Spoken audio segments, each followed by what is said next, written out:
Olá, pessoal. Esse é mais um Ciência MS, uma iniciativa da SBPC-MS.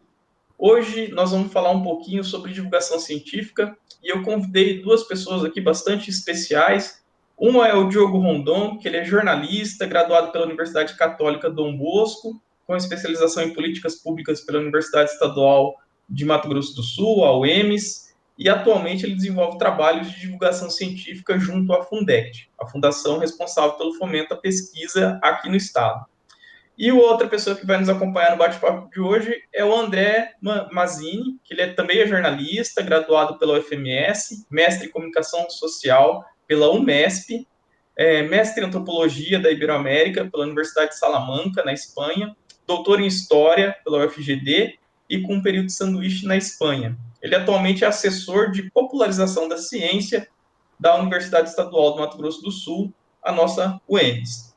E ambos estão com o projeto Mídia Ciência, projeto que é coordenado pelo André e com financiamento da Fundec. Então, André, Diogo, eu agradeço muito vocês terem aceito o convite para participar desse bate-papo. Muito obrigado, com certeza vai ser um papo bastante agradável e eu espero que a gente possa aí cada vez mais levar a ciência para as pessoas que estão interessadas e ajudar nesse mecanismo de divulgação que não é um exercício muito simples, né? Bom, eu vou começar fazendo aqui um bate-bola, né? Vou jogar a batata quente na mão de vocês dois. Eu vou conversar por ordem alfabética, começar pelo André. André, é o seguinte, cara. Essa iniciativa de vocês, como que funciona? A pergunta que surge para a gente é por que divulgar ciência? Qual que é a importância de transmitir um conhecimento que é feito usualmente na academia para a sociedade em geral? Obrigado pelo convite, Cícero, e parabéns pela iniciativa. Assim, a gente está super animado que a SBPC ganhe corpo aqui no estado e no que precisar da gente para poder ampliar a divulgação da SBPC, pode contar com a gente mesmo. Por que divulgar ciência? Eu acho que o acesso à ciência é um acesso também à democracia em si, né? As pessoas que têm conhecimento a respeito das tecnologias são desenvolvidas, das inovações, são pessoas que têm melhores condições de vida, né? Que têm um atendimento mais fácil às demandas que têm na vida cotidiana. E a gente aqui do Mídia Ciência, a gente parte de um cenário que já está bem descrito pela literatura no Brasil, de que existe um grande interesse da população brasileira em temas relacionados à ciência. Pra você ter uma ideia, na última pesquisa do Ministério da Ciência e Tecnologia, o interesse por ciência é maior do que o interesse por esporte no Brasil, pelo menos revelado na pesquisa, maior do que o interesse por arte e entretenimento. Então, nós temos uma população que gosta de ciência, que tem interesse em saber das novas tecnologias, inovações, mas, ao mesmo tempo, até quase que contraditório a esse dado de grande interesse, a gente tem um desconhecimento a respeito da ciência. As pessoas se interessam, mas conhecem pouco sobre ciência, conhecem pouco sobre cientistas. Também um dado contraditório é que as pessoas confiam nos cientistas, dizem confiar nos cientistas, mas não conhecem, não sabem quem eles são.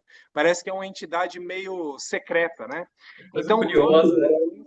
partimos desse cenário para divulgar a ciência em Mato Grosso do Sul, para dizer assim, ó, existem cientistas aqui perto da gente produzindo ciência de qualidade, e os nossos cientistas produzem mesmo ciência de muita qualidade. Nós temos pessoas expoentes a nível nacional, a nível internacional. Nós temos pesquisas aqui, grupos de pesquisa aqui da UEMS que já publicaram em quase todos os continentes. Então, a gente vem desse cenário para tentar tornar esse conhecimento científico mais palatável à população. Porque a gente sabe que tem muita gente que tem interesse, mas às vezes não consegue acessar mesmo, por conta da linguagem, por conta da dificuldade de acesso aos periódicos, por conta de que essa informação acadêmica, que normalmente surge e é criada dentro das nossas universidades, não ultrapassam as barreiras da universidade muitas vezes, né? E às vezes por falta de iniciativas como essa, da gente Exato. produzir o conhecimento científico, levar até a população e desmistificar um pouco essa erudição que existe da ciência, né? Porque muita gente, às vezes, parte de um pressuposto, é um preconceito quase de que o conhecimento científico é inacessível. ou ele precisa de uma grande expertise técnica para que você consiga acessar ele, e a gente sabe que não é verdade. É possível que o conhecimento científico chegue até a população, e nós do Mídia Ciência, amparados assim com todo o suporte da Fundect, que tem sido uma baita de uma parceira na divulgação científica, com todo o suporte da UEMS, do governo do Estado, o Estado, então, tem tido no Mídia Ciência um braço de política pública que entende que é necessário divulgar ciência. Não é necessário só produzir ciência, é necessário também divulgar a ciência, fazer com que a ciência chegue na ponta. Então, esse é o cenário de partida do nosso interesse em produzir popularização da ciência. A gente até tem trabalhado, Cícero, com esse termo popularização da ciência, porque a gente tem entendido que é necessário tornar a ciência popular. A gente tem entendido que é necessário humanizar a figura do cientista e que o cientista também se torne uma pessoa popular, um influenciador popular, a ponto que as pessoas olhem, vejam o trabalho dele, confiem no que ele está falando, porque no espaço, especialmente das mídias digitais, esse espaço de sociabilidade digital que a gente tem visto, e é uma crítica que eu faço a partir da minha área e de toda a academia, é que acho que os cientistas demoraram muito para entrar ali como um influencer, como um produtor de informação. E esses lugares de influenciadores acabaram sendo preenchidos por pessoas que nem sempre tinham muita coisa interessante a dizer. Então, nesse momento, a gente, além de divulgar a ciência, também tem feito, junto com o Diogo, junto com o pessoal do projeto, um estímulo aos cientistas para que eles também assumam um papel de divulgadores, assumam um papel de popularizadores da ciência que eles mesmos produzem. Então, esse é o cenário, eu passo para o Diogo aí para ele complementar, mas é da onde a gente parte. Cícero, eu queria agradecer o convite também. Que bom estar conversando com essa. Nosso último contato foi quando tivemos a feira lá no FMS, que foram dias incríveis, acho que para todo o estado, né? Todo mundo que passou lá pelo FMS na feira da SBPC ficou com uma outra visão do que pode ser a ciência, do que pode ser a pesquisa, né? Acho que foi uma coisa... se a gente está falando sobre popularização da ciência, aqueles dias da feira foi totalmente isso, das pessoas verem quanto que a ciência está presente no dia a dia delas e quanto que a gente pode estar inserido junto desses pesquisadores, eles não estão distantes da gente, né? E o que o Mazini falou é isso, acho que o nosso grande objetivo é a popularização da ciência e mostrar que o cientista não é aquele cara que está lá numa caverna, escondido, num laboratório secreto, fazendo coisas que a gente nunca pode entender. Na verdade, não. São pessoas como a gente, são pessoas normais, né?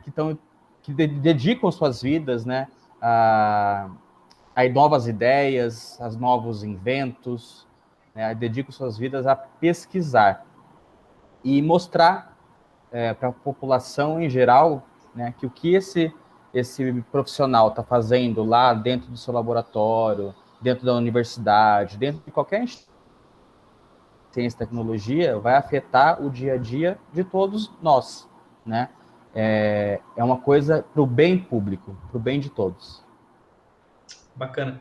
Diogo, eu vou aproveitar que você está com a bola da vez, então, e eu vou fazer uma pergunta que é mais ou menos de encontro com o que você estava falando, com o André, também, esposa, que é o seguinte: qualquer pessoa pode trabalhar com divulgação científica? Porque, veja, vocês são dois profissionais, então vocês têm uma formação específica de jornalismo, conseguem fazer muito bem essa tradução, né, do conhecimento científico que é produzido na academia para popularização.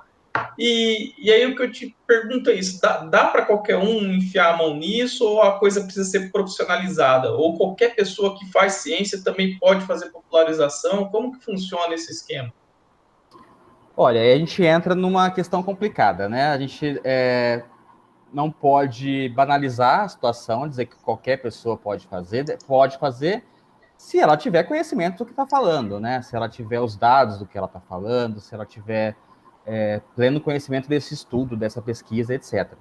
Mas nós temos alguns exemplos bem bacanas. Nós temos alguns canais hoje em dia de influenciadores que não são cientistas propriamente ditos, mas que divulgam a ciência, né? A gente tem, por exemplo, o exemplo do Felipe Castanhari, né, que mostra a importância dos grandes cientistas da história, inclusive o Brasil.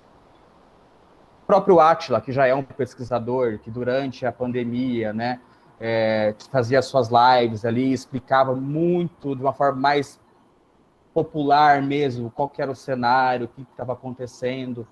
Aqui no estado nós temos também o professor Otávio Franco, da UCDB, que também faz alguns... Então, assim, eu acho que é uma coisa que não só o profissional de jornalismo pode fazer, o próprio cientista pode fazer, desde que tenha, lógico, né, o domínio sobre o que está falando, que tenha uma pesquisa envolvida no meio, né? E nós, jornalistas, eu acho que é uma missão, não só nós que estamos no projeto hoje, mas acho que é uma missão para todos os jornalistas daqui para frente, né? A gente no último, a gente tem visto quanto é importante o incentivo à pesquisa, o incentivo à ciência. Então a gente tem que dar cada vez mais espaço para essas pautas, dar cada vez mais voz para esses pesquisadores, né? Porque agora, com essa pandemia, a gente viu quanto é importante a valorização e o recurso que vai para a ciência e que isso volta para a gente em dobro, em triplo. Exato. André, você quer complementar alguma coisa? Assim, eu acho que quando surgiram as redes sociais, Cícero, todo mundo virou potencial produtor de conteúdo, né? Mudou muita lógica, aí mais para a área nossa da comunicação. Antes a gente tinha um cenário de comunicação de massa em que a comunicação saía de alguns meios, né? Tipo a Globo, a Folha de São Paulo, não sei o que lá, e chegava na população que recebia meio passiva, assim, né? Recebia informação. As redes sociais meio que mudaram isso e tornaram possível que qualquer pessoa possa se comunicar de fato, mas eu concordo com o Diogo, a divulgação científica em si, quando se trata de ciência, exige uma expertise, exige algum tipo de conhecimento, enfim, porque senão a gente incorre no grande risco de desqualificar a fonte científica, que é muito preciosa, que a gente tem que manter ali, né? Mas, assim, no mundo ideal, Cícero, eu acho que todo pesquisador devia ser capaz de comunicar o que está pesquisando. Né, devia ser capaz de olhar assim, não, alguém pergunta para o que você pesquisa, e a pessoa ter condição de fazer ali um resumo, até a própria dinâmica de produção dos artigos, que tem um resumo de poucas linhas, palavras-chave, já é um exercício da pessoa aplicar síntese ao trabalho que ele está desenvolvendo. Ele tem que ser capaz de sintetizar e de poder apresentar. Mas, assim, não é uma realidade ainda, porque não é uma realidade das pessoas entenderem bem como que é esse universo de comunicação, especialmente via redes sociais, que é um muito presente. Então, assim, eu venho defendendo algo que eu acho que deveria ser pensado pela academia, que é assim, mesmo nos cursos como biologia, física, engenharias, eu acho que esses cursos que formam cientistas de uma forma geral, eles podiam ter um mínimo de preparação para que esses profissionais aprendam a comunicar. É claro que não vai ser suficiente, não vai dar para você colocar uma disciplina no curso e ele vai sair um comunicador, isso não vai acontecer. Mas ter pelo menos uma oportunidade de, ao longo da graduação, ainda que não seja uma graduação em comunicação, que a pessoa saiba a manusear minimamente esses canais de comunicação. Até porque se tem alguém ali que tem alguma facilidade, alguma predisposição a comunicar, porque essa pessoa possa encontrar um canal de desenvolver isso ainda na graduação. Eu acho que isso é um caminho que para os próximos anos aí vai ter que ser pensado pela academia, porque a gente tem visto, na primeira pergunta, a gente estava falando sobre por que divulgar ciência, né? A gente tem também uma pesquisa muito recente, também oficial, do Ministério da Ciência e Tecnologia, de que 1/4 das pessoas acham que é perigoso vacinar crianças. Então, você vê que não é só para valorizar a ciência, mas é também para combater um negacionismo que é perigoso, que faz mal, que mata as pessoas, entendeu? Tem muita gente morrendo por falta de vacina porque não acredita em vacina. Veja bem, então, em muitos momentos, essa falta do conhecimento científico, ela ultrapassa a fronteira do que é engraçado, como alguém que acredita em terra plana, por exemplo, você fala, não tem como levar a sério isso, chega a ser anedótico, né? Chega a ser caricato. Mas quando chega no ponto de negar a vacina, quando chega no ponto de negar um tratamento, porque a pessoa acredita que vai ser curada por uma crendice qualquer, então você começa a ver que a falta do acesso ao conhecimento científico, ela é perigosa. E os cientistas têm um papel nisso, Então, quanto mais divulgadores científicos a gente tiver, ainda que não sejam da comunicação, ainda que sejam biólogos, ainda que sejam físicos, matemáticos, a gente vai ter uma produção maior de conhecimento confiável e a sociedade tem muito a ganhar com isso, né? Então, não é todo mundo que está preparado para comunicar ciência, mas eu defendo que a nossa academia devia preparar melhor os nossos cientistas para que eles também saibam comunicar minimamente, né? Exato. Só para contextualizar, na conversa passada que a gente estava tendo aqui com 2 pesquisadores do Estado, uma das coisas que a gente chegou à conclusão é o seguinte: a gente precisa ter uma formação científica boa, né? É isso que você falou, quanto mais pessoas formadas com a metodologia científica, né, conhecendo o método científico, como funciona a ciência, menos pessoas vão cair nas fake news, nas grandes falácias, etc. e tal, né? E aí esse conhecimento também ele precisa se espalhar, né? Não basta você ter coisas que estão em nichos muito fechados, né? E pensando nisso, André, assim, a ciência ela tem mostrado o seu papel fundamental durante essa crise de pandemia que se assolou ao redor do mundo, mas também ela tem sofrido grandes ataques, né? Não só no Brasil, por aí afora, você também tem os negacionistas em todos os cantos. E aí eu lhe pergunto o seguinte: qual que é o papel de uma instituição de pesquisa, de uma instituição científica e do próprio cientista, né? Quais são as boas práticas ou quais são as ações que a gente pode fazer, que a gente pode tomar para fazer uma divulgação científica boa, decente, para realmente popularizar e chegar a todos? Tem alguma dica, alguma coisa para falar para a gente? Eu acho que Mato Grosso do Sul tem dado um exemplo com o projeto Mídia Ciência em relação a isso, né? Precisa virar uma política pública, né? A divulgação científica não pode ser só uma ação espontânea. A gente tem visto a necessidade que ela se converta mesmo numa estratégia de governo, uma estratégia de Estado, de fazer com que a sua população tenha acesso ao conhecimento científico. Então, eu acabei de falar para você, você leu o currículo, né? Que eu sou assessor de popularização da ciência da UEMS. Eu acho que essa, por exemplo, já é um ótimo exemplo de como que as instituições podem criar setores dentro dela específicos para promover ciência. E quando chega no projeto Mídia Ciência, por exemplo, a gente trata a divulgação científica, mas não é só de falar, é de ter estratégia. Por exemplo, a gente tem vários públicos, nós não trabalhamos só com um público que está na rede social. A gente também queria, recentemente, para citar um exemplo, chegar até o aluno do ensino médio. A gente entende que esse aluno também precisa ter acesso ao conhecimento científico, precisa ter acesso a informações sobre formação superior, que universidade que ele pode fazer. Então, a gente percebeu que pelo nosso Instagram, pelo nosso Facebook, a gente não chegava até essas pessoas. Pela produção da Corumbela, que é uma revista de jornalismo científico que a gente produz, a gente também não chegava até esses adolescentes. Então, o que a gente fez? A gente criou um projeto de ir até a escola. A gente fez uma parceria com a Secretaria de Educação, então articulamos com escolas e a gente faz um meet, uma intervenção ao vivo, em que a gente cria uma história baseada no Among Us, que é um joguinho que a maioria deles conhecem, e nessa história, com Among Us, com o ator apresentando teatralmente, a gente faz uma... Então, assim, eu estou falando isso porque precisa de estratégia. A partir do momento que a gente entende que a falta de conhecimento científico é um problema de saúde pública, é um problema de acesso, de desigualdade social, é um problema muito maior do que só saber quem foi o Einstein, ou só saber, sabe? É muito maior do que isso. A falta de conhecimento científico, ela intensifica desigualdades sociais. Então, o Estado, nesse momento, precisa atuar e falar assim, não, eu vou até lá e vou divulgar ciência para essa galera, eu vou divulgar ciência na escola, eu vou divulgar ciência para os idosos, eu vou ter um plano de fazer com que o conhecimento científico se espalhe de uma maneira consciente, né?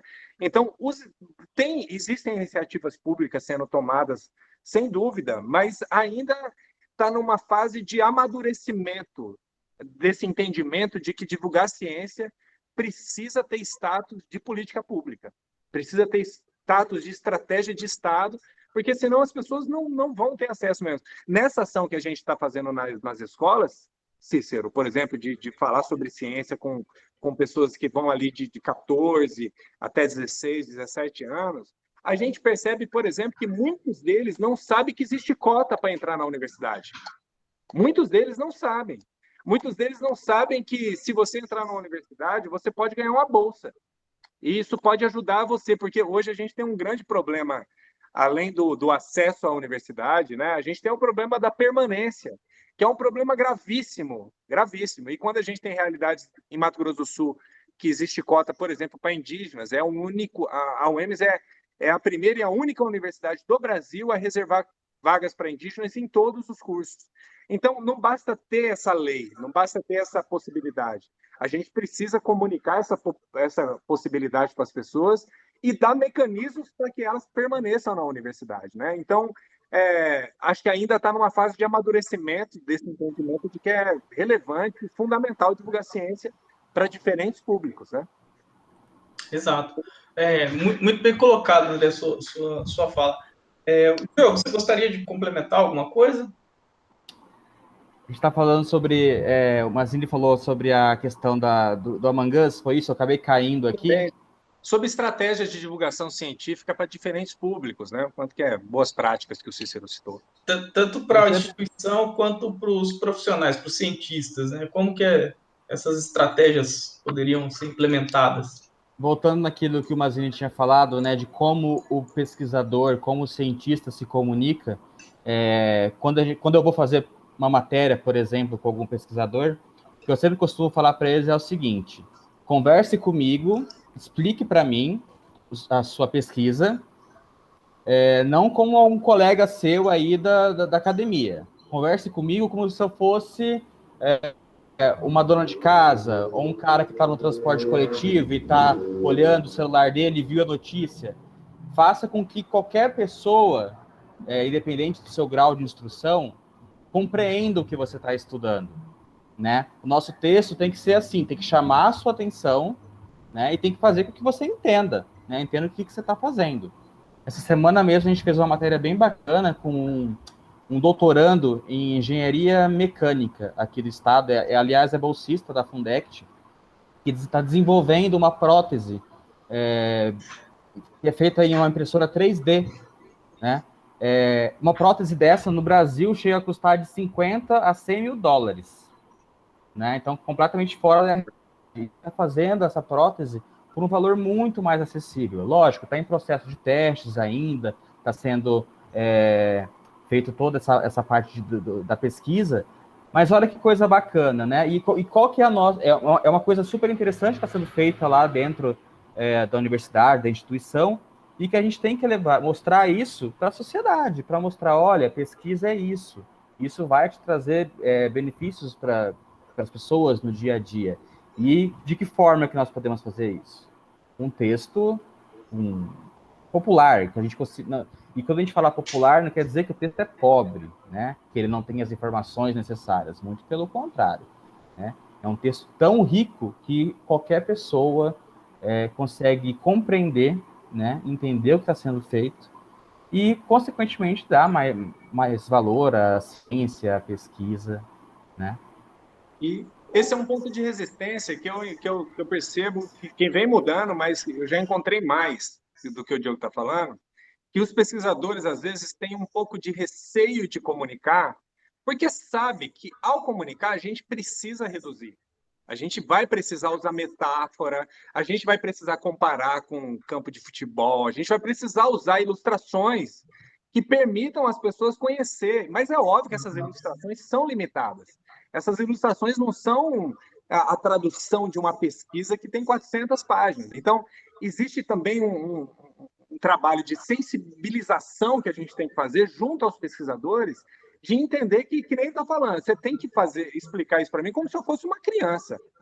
Como que você explica isso como se eu fosse alguém muito sem expertise nenhuma e eu preciso entender? Então, em algum momento você vai precisar reduzir, usar metáforas, usar ilustração, e a gente tem alguns pesquisadores que têm receio com isso, né? Porque quando você coloca lá uma metáfora, por exemplo, na revista Corumbela, a gente está fazendo, e eu uso um exemplo para criar uma metáfora para a pessoa conseguir entender qual que é a pesquisa da pessoa. O pesquisador lê e fala, não é isso, não é. Então, é muito mais fácil se esse poder de síntese, essa estratégia de sintetizar, parta do próprio pesquisador. Ele mesmo encontre os limites da redução da pesquisa dele que possa tornar a pesquisa compreensível, para que não fique só com o profissional da comunicação de fazer essa tradução, né? Mas esse trabalho, essa sensibilização, eu estou falando isso de que tem pesquisadores que têm resistência, mas claramente tem mudado, assim, tem aumentado a sensibilização dos pesquisadores em relação a isso, né? Sim, eles André, mesmos, sim. eles mesmos já conversam com a gente, né? Que legal que o projeto tem essa pegada, essa linguagem mais popular, porque a gente está sempre falando, parece que para nós mesmos, para quem está no nosso entorno, né? Então a gente quer falar para a sociedade em geral.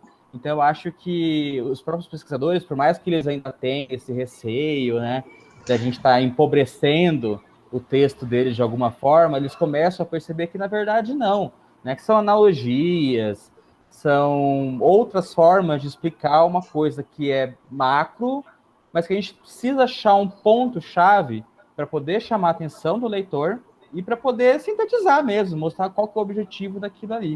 Eu acho que hoje em dia eles já estão mais atentos a isso e estão entrando na onda, estão gostando de serem mais populares. Sim, mas essa é uma característica um pouco da academia mesmo, né? A academia ela é muito tradicionalista, né? Ela é muito conservadora. Quando você vem com uma proposta um pouco diferente daquilo que as pessoas estão acostumadas, naturalmente vai aparecer uma certa resistência. Eu acho que tem muito a ver com aquilo que o André comentou, né?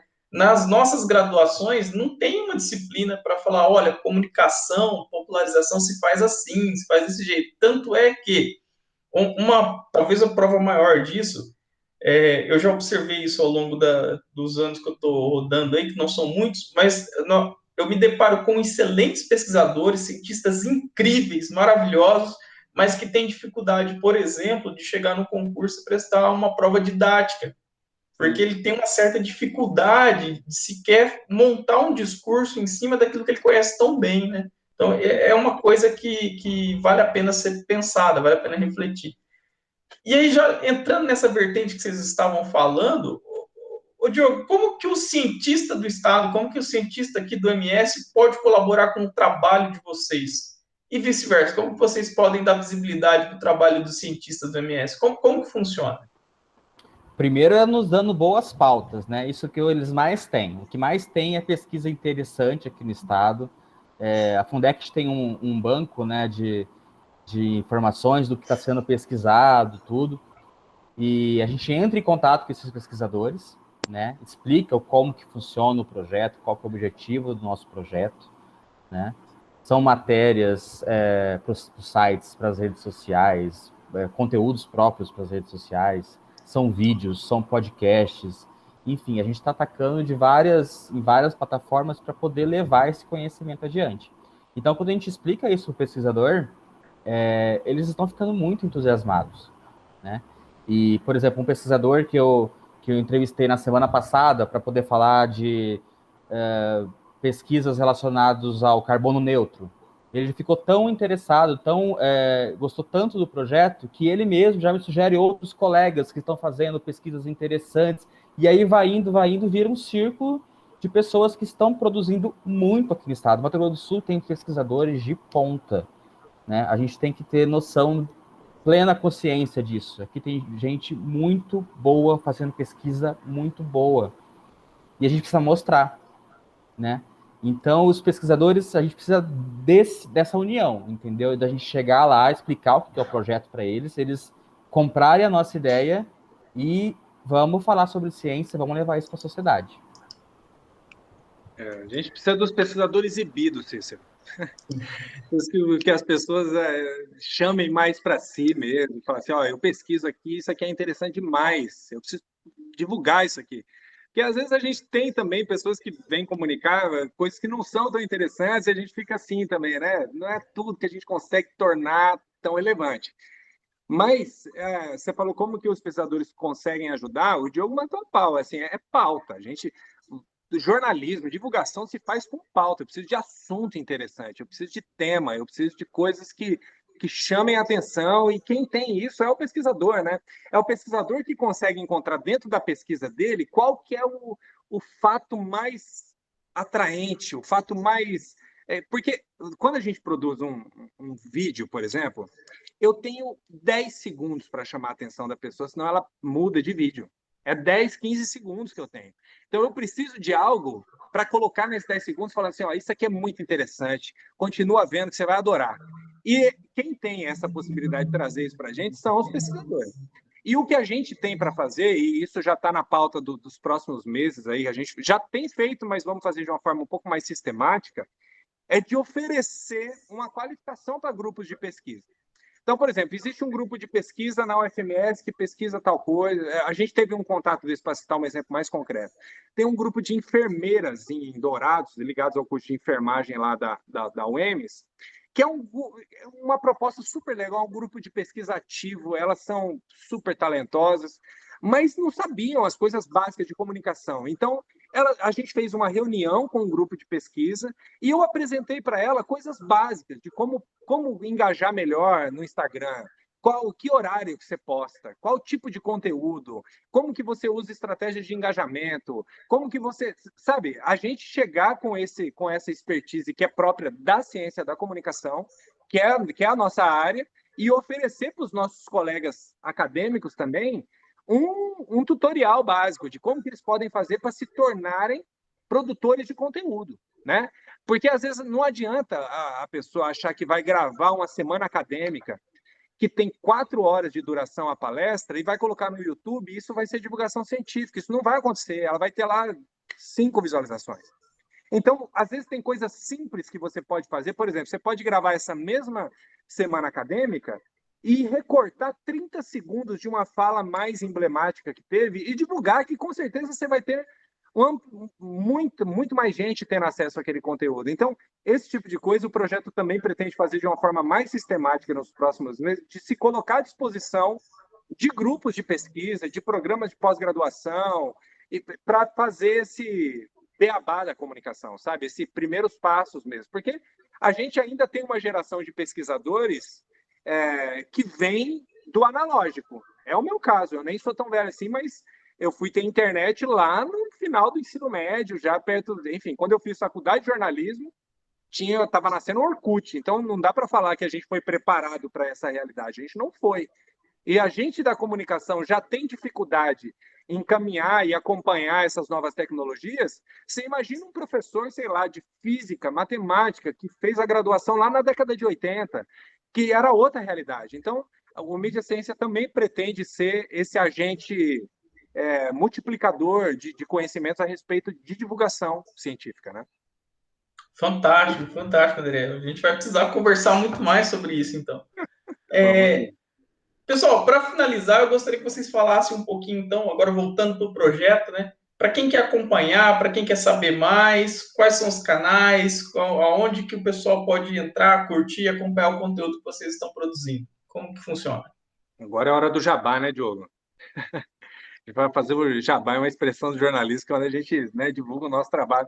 Mas, assim, eu queria pedir para todo mundo que estiver assistindo, o próprio Cícero, acompanhar a gente no Mídia Ciência, @Mídia Ciência. O nosso Instagram é o nosso principal canal, mais contínuo, que a gente tem uma produção mais periódica, mas a gente também está produzindo a revista Corumbela de Jornalismo Científico, é uma revista trimestral, está para sair a próxima edição agora em setembro ainda, a gente já fecha essa edição. Essa edição pode ser acessada no site da Fundect, mas também a gente está mandando alguns impressos aí para as instituições, então pede lá para os reitores, quero a Corumbela aqui, mas o nosso principal canal ainda tem sido as redes sociais mesmo. Então, só procurar lá, tanto no Face, no YouTube ou no Instagram, Mídia Ciência, e vocês vão encontrar bastante coisa. E a gente pede também uma coisa específica para quem é da academia e entende a importância de divulgar ciência, que uma das boas maneiras que vocês têm de ajudar na divulgação científica é interagindo com conteúdos de divulgação científica.